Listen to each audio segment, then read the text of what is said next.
দেশের সবচেয়ে বড় জাহাজ নির্মাণকারী প্রতিষ্ঠান খুলনা শিপইয়ার্ড, কিন্তু প্রতিষ্ঠার পর থেকেই নানা অনিয়ম আর অব্যবস্থার কারণে সীমাহীন লোকসানের মুখে পড়ে কারখানাটি।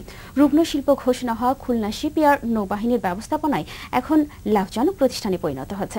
একরামুল হক পাপন এবং নাহিদ আঞ্জুমান নয়নের ক্যামেরায় খুলনা শিপইয়ার্ড নিয়ে রফিউল ইসলাম টুটুলের 2 পর্বের ধারাবাহিকের আজ রয়েছে প্রথম পর্ব। ক্রমবর্ধমান শিল্পায়নের এক অনন্য স্বাক্ষর খুলনা শিপইয়ার্ডের উৎপাদন যাত্রা শুরু হয় 1957 সাল থেকে। প্রথম থেকেই লাভজনক প্রতিষ্ঠান হিসেবে যাত্রা শুরু করলেও দুর্নীতি আর দুর্বল ব্যবস্থাপনার কারণে 1983 সালের পর থেকেই খুলনা শিপইয়ার্ড পরিণত হয় রুগ্ন প্রতিষ্ঠান হিসেবে। এরপর 1999 সালে মৃতপ্রায় এ প্রতিষ্ঠানকে চাঙ্গা করতে ব্যবস্থাপনার দায়িত্ব দেয়া হয় বাংলাদেশ নৌবাহিনীর ওপর।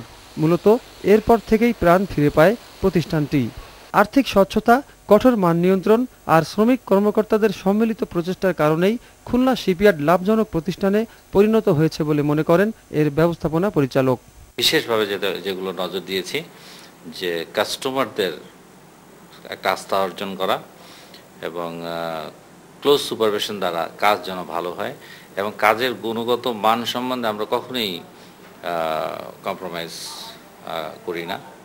বাণিজ্যিক বিষয় ছাড়াও সামাজিক ক্ষেত্রে খুলনা শিপইয়ার্ড রাখছে গুরুত্বপূর্ণ ভূমিকা। আমার একটা স্কুল আছে, একটা মাদ্রাসা আছে, তারপর শ্রমিকদের জন্য বিভিন্ন কল্যাণমূলক কর্মকাণ্ড আছে, যেটা একদম পিওর কমার্শিয়াল ওয়েতে আমরা ডিল করছি না।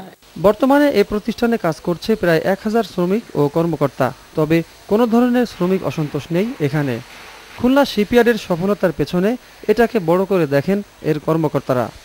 এখানে আসলে অফিসার বলেন, কর্মকর্তা, শ্রমিক এবং মধ্যবর্তী যারা আছে সুপারভাইজার, তাদের সবার মধ্যে যে একটা ইন্টারাকশন আছে এবং সবাই সবার প্রতি একটা শ্রদ্ধাশীল মনোভাব পোষণ করে, যেটাও আমরা বোঝাতে চেষ্টা করেছি ওদেরকে।